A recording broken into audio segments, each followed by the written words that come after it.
Good morning, good afternoon, or good evening, my beautiful hot messes. My name is Mistress Lavender, and today I'm reading Rich AF by Vivian Tu. I'm on page 202. And before we begin, don't forget to like, comment, and subscribe, and make sure you have your post notifications on. Let's begin. I'm starting at this.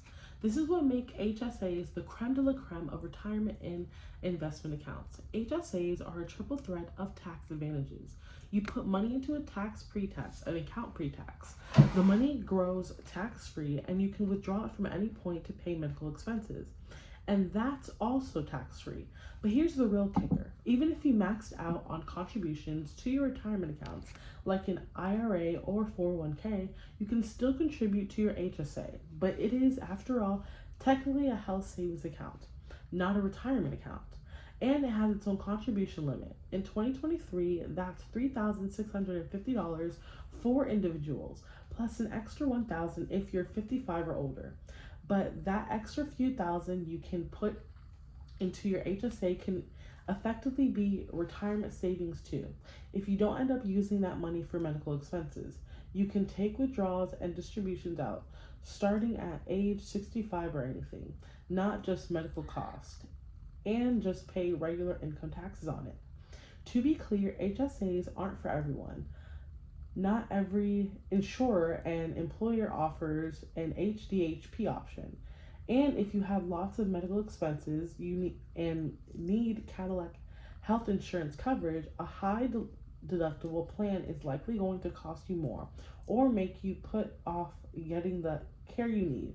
Neither of which is worth getting an investment return because your health is an investment too.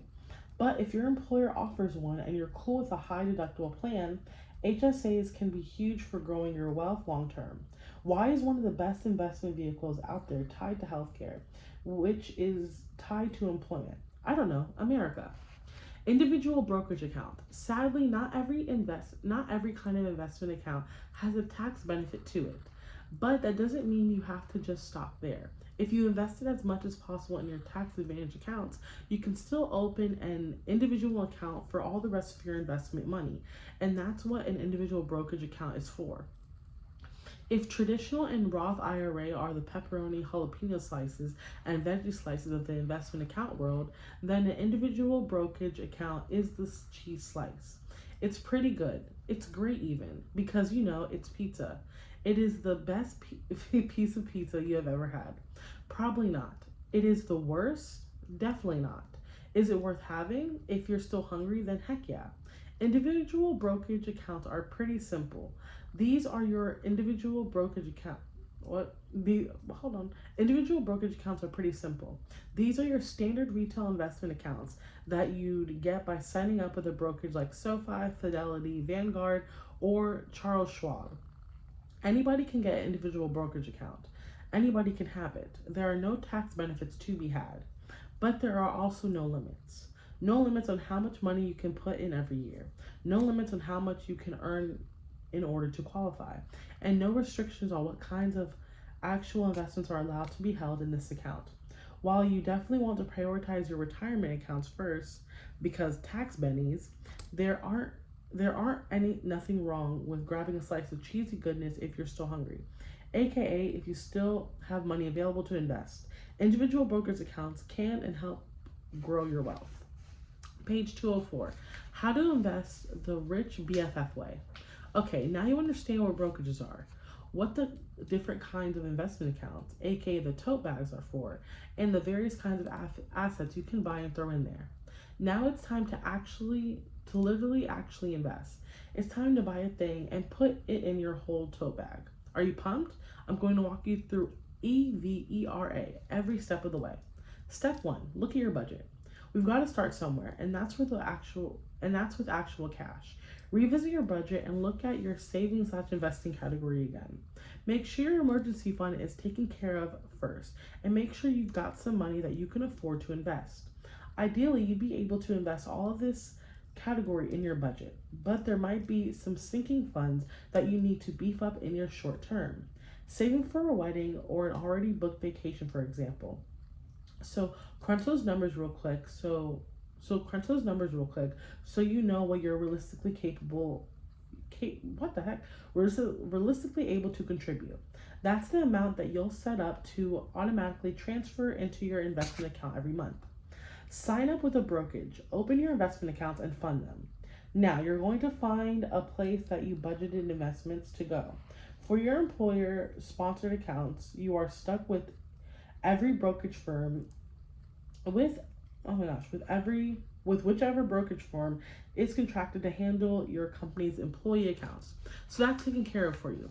But honestly, this can be great. It takes time and cuts out any decision fatigue or analysis paralysis. Bars. Otherwise, do your research and find one that suits you and makes sense, keeping in mind that most of them offer very similar products in the end. Signing up is almost exactly the same process as signing up for a bank account.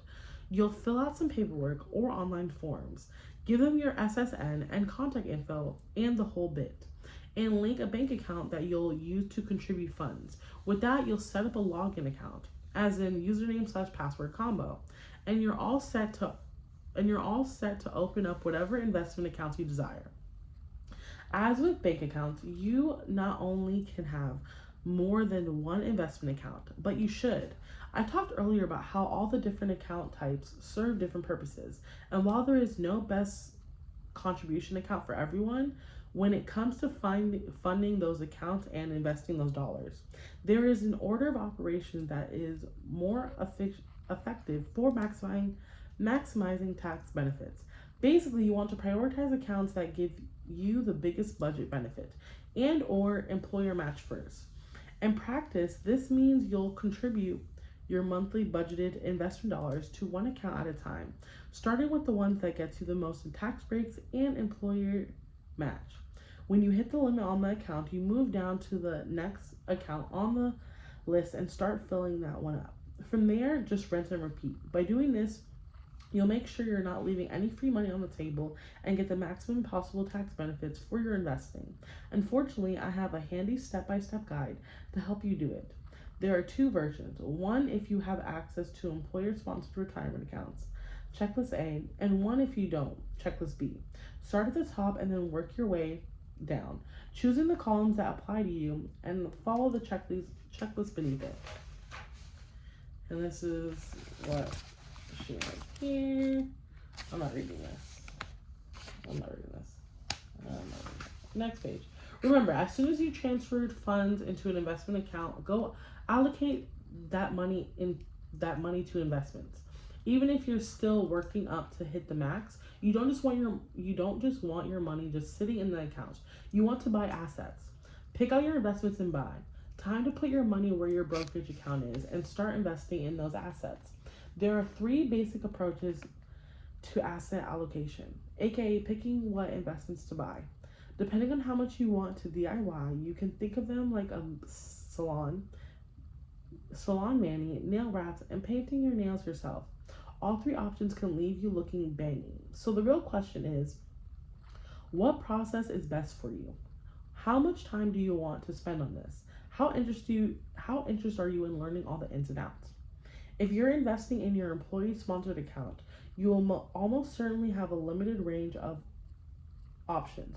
You can't, for example, buy individual stocks in almost any 401k account, which, given the risk, is probably a good thing. You'll want to get a hold of your retirement plan's prospectus, which is a list of available investment options, and read it over to see what's on the menu. The salon manicure, financial advisors. At a salon, you're in good hands, literally.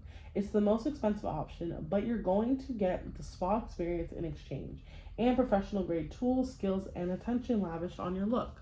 So if you want a pro to handle all your messy work of your investing life, good news, that's what a financial advisor does. Well, that and charge a bunch of money. I'm gonna stop. I'm at 209. I'm gonna start on page, I'm not anti-financial advisor. Again, my name is Mistress Lavender. I'm reading Rich AF by Vivian 2, and I'll see you next episode. Thank you so much for joining me, and I hope you have a great day. Stay safe and stay blessed. Bye.